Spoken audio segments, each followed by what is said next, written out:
Hi, it's Mrs. Ocasio. It's almost New Year's, and I'm so happy to be able to bring one of these last videos to you. I'm not saying this is going to be the last one for 2025, but it's a video that I have been wanting to make. I think it's very important. I've had quite a few people in my coaching who have had some significant changes for 2025. Some of them have been through divorces, they've ended relationships and started new ones. A lot of times, career coaching comes with like a job change. And I was surprised at how many people who describe their previous employer or their past relationship or even difficulty that they've had with friendships as being toxic in nature. So I felt like I really wanted to talk a little bit about some strategies moving forward that can help make 2026 a better year and help with maybe some healing.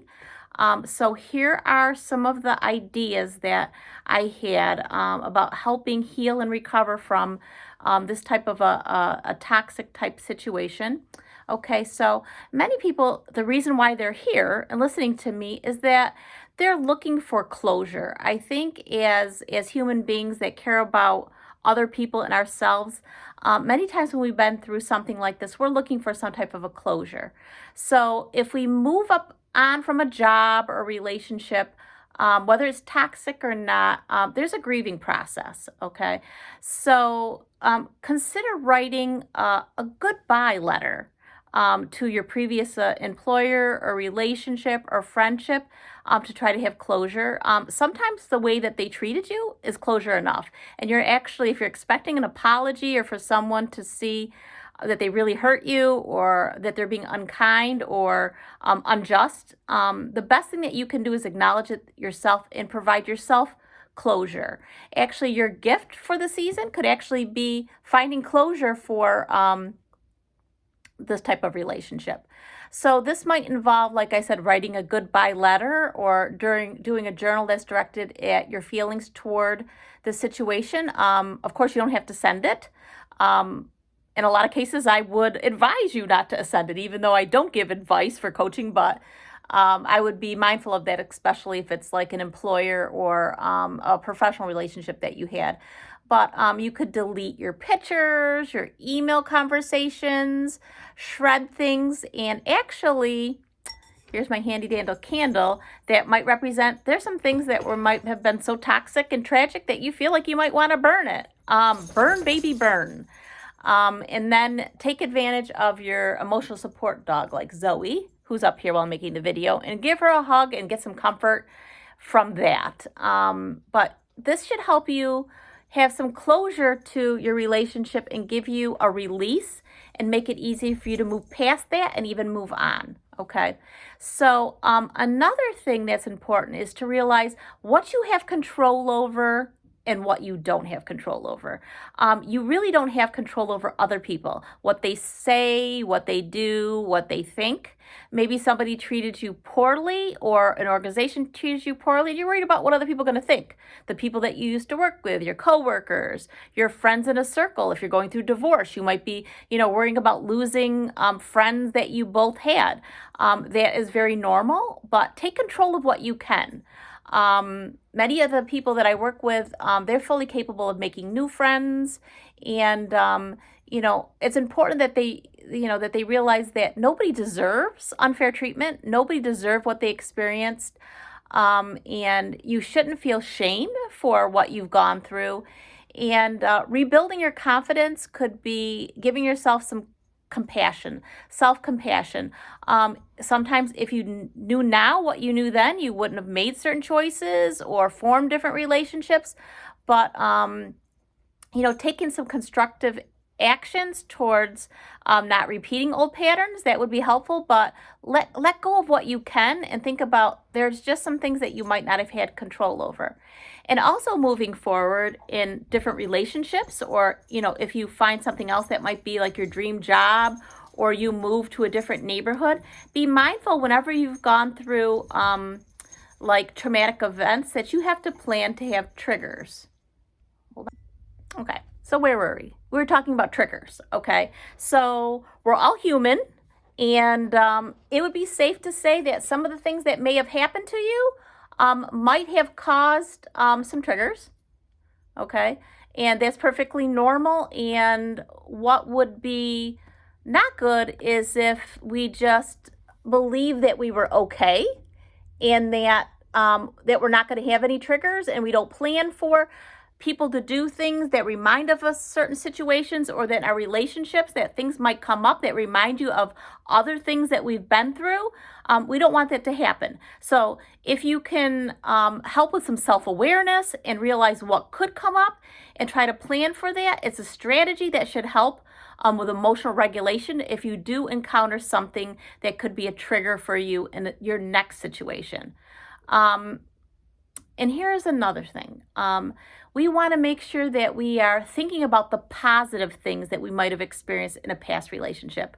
For some people right now, that could be really, really hard. They might say, for the life of me, I don't know why I went out with him or her, or why I would join an organization where people treated me so poorly. They can't think of anything positive.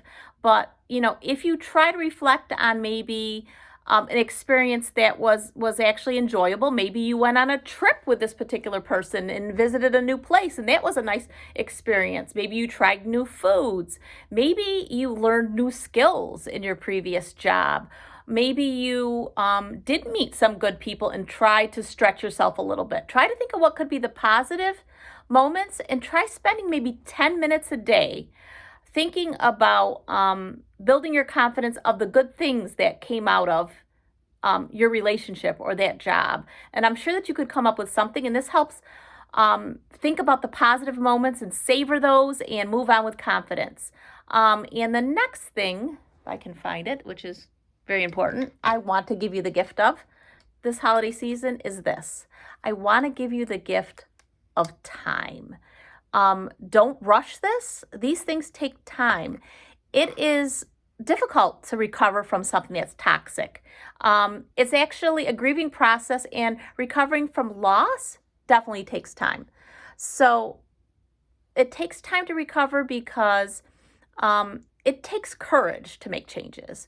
So the fact that it might be 2025 and you're going to 2026 with either a new job search where you're looking for something that's not toxic, or you've left a relationship, or you're meeting new people, or you made changes, realize that making changes and not going with the status quo and keeping everything exactly the same, transition and putting yourself in a position to make changes, that takes a lot of courage. Give yourself some credit. Give yourself some recognition. Give yourself some praise for making those changes. And then remind yourself that you might have some physical things that you need to recover from stress. You might have some things that you neglected. You might have to recover financially, depending on how toxic your situation was. Like you might have to rebuild your bank account, or you might have to acquire some material things that maybe you lost in the process. Maybe you lost yourself in the process, and that needs to be recovered. And another thing that is very important is that you have a choice of your attitude. You have a choice about your perspective and how you're going to see this. So if you move forward with a positive attitude, for instance, like you say positive self-affirmations, like, you deserve good things in life. It's okay to rest and take care of yourself. These types of attitude is something that you should be able to help you feel better, all right? And if you focus on positive things, this should help. I would advise that you avoid gossip. Rehashing the same thing over and over again just gives you reoccurring trauma. Like you're living the whole thing. If you can process these things, I'm not saying stuff it. Don't tell anybody what you went through. That's not what I'm saying. But I'm saying if it's just gossip and reflecting on negative things all the time and not moving past that, that's not going to be healing for you. Strive to make new, healthier connections, okay? And then actually, I want to go and talk a little bit about the Ocasio goal setting system, and I want to talk about the itinerary part of the goal system. Set yourself a goal to do better, to feel better, to have better results for 2026. So make an itinerary, make a plan, come up with some steps that you can take to move yourself forward, and then set some boundaries about what is going to be acceptable for you to accept in your new relationship, in your new job, and then make some plans for different behavior on your part. That's what you can control. That maybe you'll decide that you'll have better professional behavior, that you won't share too many intimate details about yourself that gives people ammunition is the word I'm looking for, to be able to disparage you. There's different things that you can do to look at a plan and come up with something that's going to help you have better success in your next role, in your next relationship, in your next group of friends, in your next move if you're traveling or you're relocating. Then lastly, this is probably the hardest for some people. Try to reach out to other people and find more positive role models for yourself. Positive influences. Find yourself a positive influencer. Stay off of things that are just reinforcing the things that you've already been through, that isn't going to teach you new skills. At some point you move past validation. You know that what you experienced were real. You know it was toxic. You've identified that. But moving on to have positive influences, healthy relationships, and possibly even finding a mentor that could help you model things that you'd like to see in your own life. Finding a good, healthy, positive work culture and new mentors, new friendships, new ideas and new practices really can help your healing and help things improve. I'm hoping that this was helpful to you. If it was, please like and subscribe. If you know somebody else that you think this could help, please let them know. And I look forward to seeing you in the next video. Have a good one.